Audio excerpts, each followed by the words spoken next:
Hello po, magandang umaga, magandang gabi ha. Nasang panig man tayo ng mundo.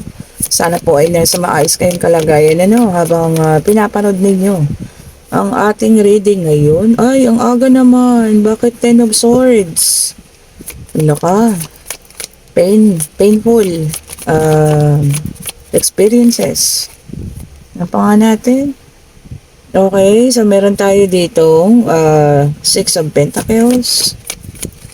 Check po natin ha. Bakit ang aga ng Ten of Swords. Ayan, salamat po sa mga nagpa-reading kayo ng umaga, no? And yung mamayang gabi, no? Ayan, kasi may schedule tayo mamayang gabi. I-chat nyo po ako ha, baka ako yung makalimot. Ayan po. I-chat nyo po ako. Ayan. Ayun, tumatalon. And then, meron tayong The Fool. And meron tayong The Hermit.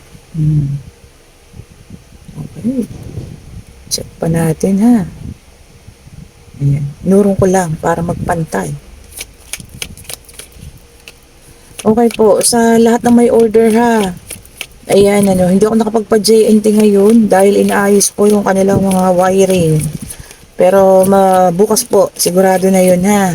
And kung may magdadagdag pa dyan ng order, sabay na po natin yan ha. Bukas po. Ano ba bukas? Tomorrow is Friday. O, tamang-tama. Ayan po ha. Kung sino pa po mag-chat na kayo, dagdag pampaswerte, no? Ayan. Meron din tayo dito, Eight of Swords. Ayan po ha. And yung reading kahapon, hindi ko in-expect. Kung nakarelate ha. Ang lahi pa lang nawala ng mahal sa buhay ngayon. Ngayong buwan ng Abril. Condolences po sa inyo ha. Okay. Kamag-anak, kaibigan, dating minamahal. Dami ko po narabasa sa comment section. So, unexpected ko yun. Pero yun kasi ang lumabas sa baraha eh. Ayan po, condolence po ha sa mga nawala ng mahal sa buhay.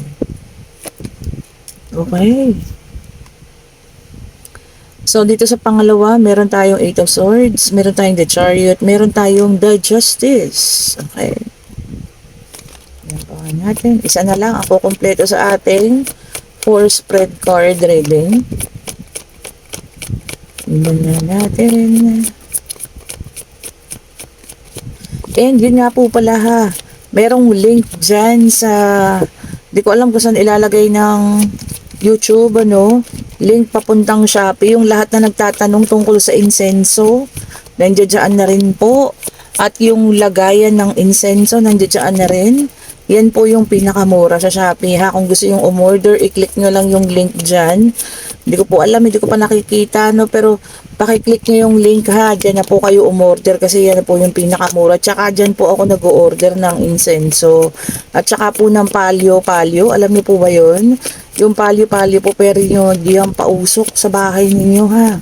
Ayan po ay piece of wood, kahoy po yan. Ngayon, ano niyo siya, aapo yan. Tapos parang kailangan siya umusok, kung nakakaramdam tayo ng medyo kakaiba sa bahay, or kunin natin po yung nasa ibabaw, kita nyo, ang dami, or ulitin na lang natin. Ayan, kung meron kayo nararamdaman kakaiba sa bahay, or parang pakiramdam nyo ang bigat ng buhay, magpalyo-palyo po kayo. Ayan, insenso din po yun, pausok sa loob ng bahay. Pausukan niyo po muna yung palibot ng bahay ninyo. Ayan, mula likod hanggang harapan. Tapos po, papasok sa bahay ninyo yung usok. Hanggang dun na po siya maubos. Sa loob ng bahay po yung usok ha. Mas maganda pong gawin yung pagpapausok ng palyo-palyo pag Biyernes. Okay po. Yan ha. Binigyan ko na kayo ng tip. Ang insenso naman, kung gusto nyo kumalma ang mga isipan, kung gusto nyo rin para sa mga negative enerhiya, ayan, magsindi kayo gabi-gabi ang insenso po. Okay, sa kompleto na, ang last card na, meron tayong The Justice and itong Three of Pentacles. Okay po. Meron akong nakikitang tao dito na, gusto kanyang i-manipulate.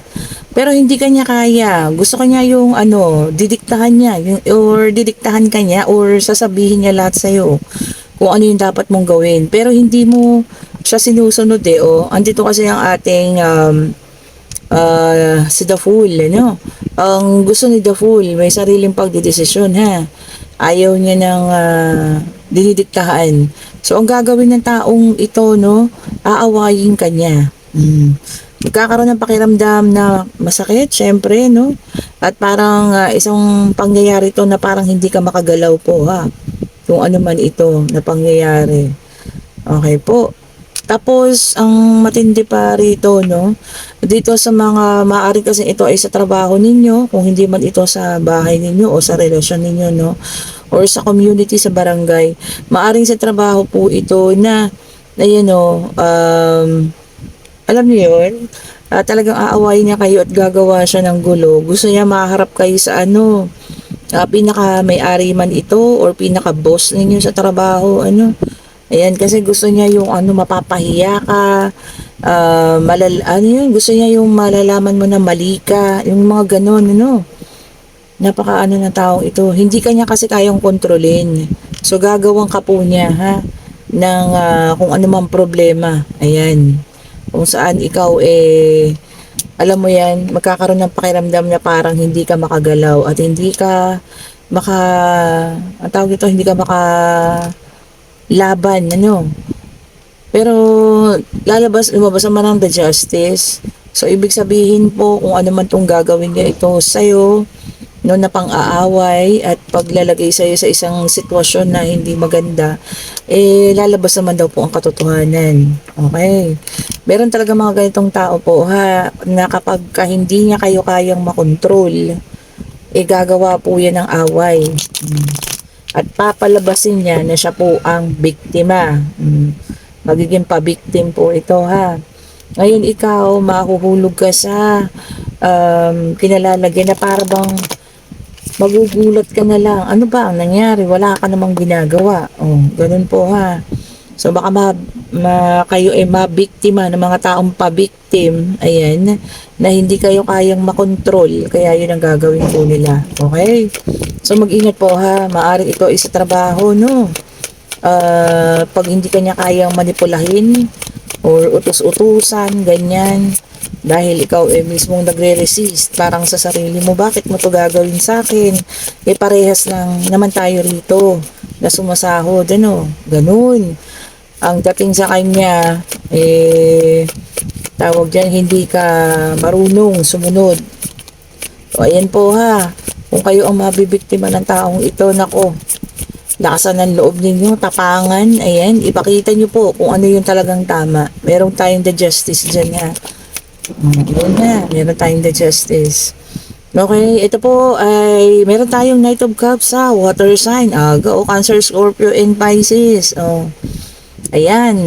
So, ito yung pinaka hindi niya gusto sa'yo, no? Kasi, sabi niya rito, sabi niya lahat ng kaya mong gawin or hindi niya kayang gawin. Ganun, ano? So, may mga bagay kang maaaring kaya mong gawin pero siya hindi niya magawa yun. Okay po, ha? So, ayan. Kaya gusto niya, yung decision niya or kung gusto niya, may mamanipula kanya, gusto niya kanyang imanipula na ito gagawin mo. Ayan, para nga naman hindi ka mapansin kung ito man ay sa trabaho, no? Parang ganun. Pero alam niyo yun, ninanakaw niya yung mga ideas mo. Ayan, ha. Okay, and then meron tayo ditong the Temperance in reverse, fire sign. So, mawawala ka sa focus. Sabi rito, no? Mawawala ka rin sa balance. Kasi nga, syempre alam niyo yan, nakaka-bother yung mga ganyang pangyayari. Na akala mo napaka-smooth ng samahan ninyo, no? Yung pala may isang tao dito na gusto kang manipulahin at nang hindi niya magawa, ayun, inaaway ka na. Gagawang ka lang gulo, ha? Okay po, so mag-ingat tayo. Mawawala talaga yung pagkabalanse mo dyan. Kasi yung isip mo at yung focus mo mapupunta sa iba Hindi po ba? Ito nga, tignan natin. And then, mayroon tayong Ace of Cups, water sign na naman. Yung isa pala, fire sign po yun, ha. Ayun, magiging emotional ka. Tapos yung repressed emotion, ibig sabihin yung pigil na pigil. Siguro yung gusto mo na magalit, pero hindi mo magawa. Ganon, gusto mo na magwala pero hindi mo magawa kasi unang-una mahal mo ang trabaho mo, no? Pangalawa, ayaw mo magka-record, mga ganyan. So, ingat po tayo ha. Ingat po tayo sa mga taong ganito. And then, meron tayong The Hermit. Alam niyo, dalawang beses na lumabas ng The Hermit, ano. Ibig sabihin ng The Hermit, ayan tatahimik ka na lang muna. Tama. Which is the good thing. Manahimik ka na lang muna. At pag-aralan mo po, ha. Mabuti kung ano yung ikikilos ng taong ito. Para alam mo yun, makagawa ka ng pagsalag. And then, meron tayo dito, yung pala ay earth ha. So, meron na tayong water, fire, and earth. Air na lang yung kulang. Meron tayong the high priestess, water sign ulit. Ayan, ano. Sabi dito, para sa ilan naman ha. Wisdom, katalinuhan. Sabi niya, trust yourself. Trust your instinct. Nga naman, baka meron kang isang bagay na naiisip na may basehan naman. Diba? Hindi mo kasi maiisip ang mga bagay nito kung wala kang basehan. So, trust your instinct po. Ibig sabihin, 95% na may katotohanan kung ano man itong naiisip mo. And then, meron tayong 6 of Pentacles, which is an earth sign. Ayan. Yung iba sa inyo, may matatanggap na regalo. Kung kayo ay kaarawan nyo ngayong buwan, ano. Baka meron pang pahabol na mga regalo. Ayan, buwan ng Abril. Ayan po ha, kung ano man itong regalo na ito, magpasalamat. Matuto tayo magpasalamat, maliit o malaking blessing man yan, ano. Kasi mas lalo nating ma-attract ang mga blessing po ha, kapag kayo mga ganun. Tignan niyo yung mga taong hindi marunong magpasalamat. Naku, ang layo-layo ng blessing sa kanila. Yung huhusgahan pa, kunyari, nagbigay ka ng bag, huhusgahan pa, hindi ko naman gusto yung ganito, ayoko ng ganito, asahan nyo na po. Walang taong gusto magbigay ng blessing dyan. Di ba? Kahit mismo yung swerte, malayo po sa mga taong ganun ha. Matuto po tayo magpasalamat. Small or big man yan. Salamat. Di po ba? Kasi blessing po yan. Gift. Regalo. Di po ba? Ayan, tignan pa nga natin. Ayun. And then, meron tayo ditong 8 of Wands, a fire sign. Ayan. Meron kaunting duling tuloy. Pasensya na po, delay. May kaunti pong delay kung ano man inyong iniintay o meron kayong ginagawa. May kaunting delay daw po ha. Delay lang naman, pero hindi po sinabing hindi matutuloy. O baka meron kayong okasyon na atenan, or meron kayong mga pinaplano dyan.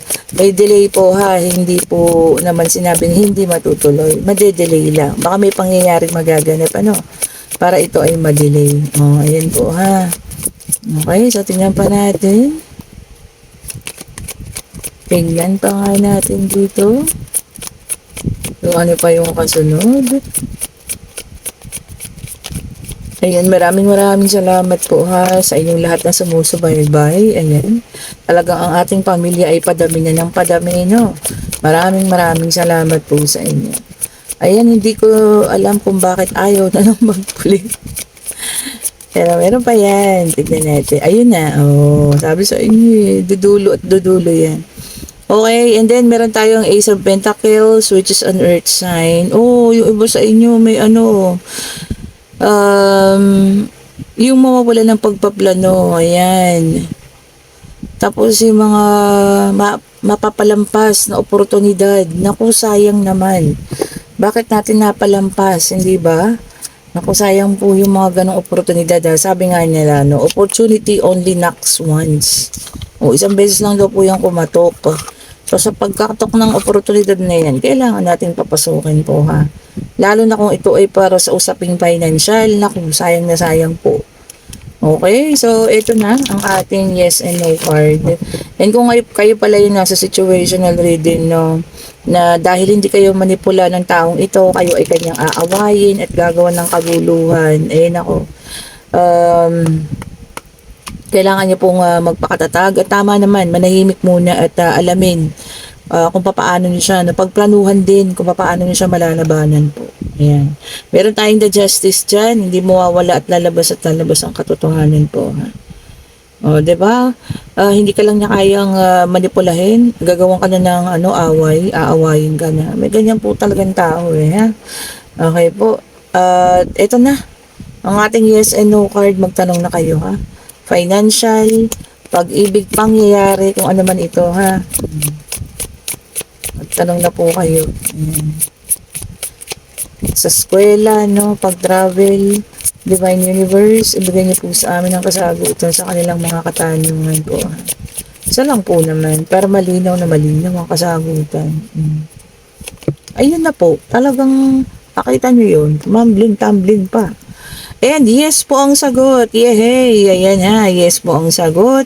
And meron talaga ritong iba sa inyo makakatanggap ng ano, biyaya. Ayan, malaki po oh. Maaring ito ay matagal nyo nang iniintay. Ayan. Kung saan manggagaling ito, no? Ayan. Remittance man yan or bayad sa inyo. Bonuses ninyo, incentive ninyo. Ayun po, oh. Hawak nyo na eh. Hawakan mabuti ha. At pag-isipang mabuti kung paano gagastusin ito. Okay, and kung nagugustuhan yung ating reading, pa-like, pa-share, pa-subscribe, and hit the notification bell para lagi kayong updated sa ating mga bagong videos na nire-release. And kung gusto ninyo mag-order ng ating mga merchandise, ayan po ha. Ayan, complete set pa rin tayo. Meron tayong kwintas, may singsing, at itong ating bracelet na wala talagang kupas. Kita nyo naman ha, walang kakupas-kupas yan. Ayan po, mag-order na kayo. And ito ang ating mga bracelet. Ayan, suot ko ang aking citrine na nagliliwanag. Sana maibigay na yung aking hinihiling. Ito po, mag-order na kayo ha. Mukhang paparating na rin ang aking incentive. Ayan, biglang nagliwanag oh. Okay po. Thank you so much ha, sa lahat ng mga naka-purchase na. Ayun pala po ha. Pwede ninyong i-cleanse dun sa palyo-palyo habang umuusok. Ano, kung o-order kayo dyan sa aking link dyan. Yung mga bracelet po sa lahat ng nakabili ha. O, itapat nyo lang doon sa umuusok na yun. O, ito, kunyari, hubarin ninyo, no? Tapos, kunyari, ito yung palyo-palyo at umuusok. Itapat nyo lang na ganyan. Pausukan ninyo po para ma-cleanse po siya. Ayan. So, thank you so much for watching po. Have a great day. And today is Thursday. Ayan. Mag-ingat po ang lahat sa pag-uwi ha. Kung papauwi na kayo galing sa trabaho. Ayan. Salamat pong muli. At kung nagugustuhan yung ating reading, pa-like, pa-share, pa-subscribe, and hit the notification bell para lagi po kayong updated sa mga bagong videos na nire-release natin. Bye-bye po sa lahat!